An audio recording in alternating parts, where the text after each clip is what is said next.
প্রিয় ভিউয়ার্স, আমি এখন দাঁড়িয়ে আছি এই ভুট্টার জমিতে, যে জমিতে আমরা ভুট্টার আগাছানাশকের ক্লিন এবং গ্রিন সমাধান লডিস ব্যবহার করেছিলাম। এই লডিস ব্যবহার করেছিলাম এই জমিতে। একই জমি দেখেন, আমরা এই জমিতে আমার ডান পাশে এই অংশে আমরা লডিস ব্যবহার করেছি এবং বাম পাশে আমরা শুধু খালি রেজাল্ট দেখানোর জন্য কৃষককে, যেহেতু নতুন পূর্ণ রেজাল্ট দেখাতে হবে, কিছু জমি আমরা ফাঁকা রেখেছিলাম। দেখেন যেখানে ফাঁকা রেখেছিলাম সেখানে ঘাস কত বড় হয়েছে এবং বিভিন্ন ধরনের ঘাস হয়েছে এখানে, এবং ভুট্টার গাছের গ্রোথও অনেক কম। পাশাপাশি যদি আমি ডান পাশে দেখি, এখানে কোনো ধরনের ঘাস নাই, সম্পূর্ণ ঘাস একবার ক্লিন হয়ে গেছে এবং পাশাপাশি গাছগুলো খুব সবুজ হয়েছে এবং গাছের গ্রোথ খুব সুন্দর হয়েছে।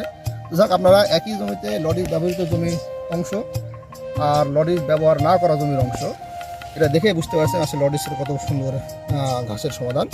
তো আপনি ভুট্টার জমিতে সকল ধরনের আগাছা দমনের জন্য আপনারা এই লডিস ব্যবহার করতে পারেন।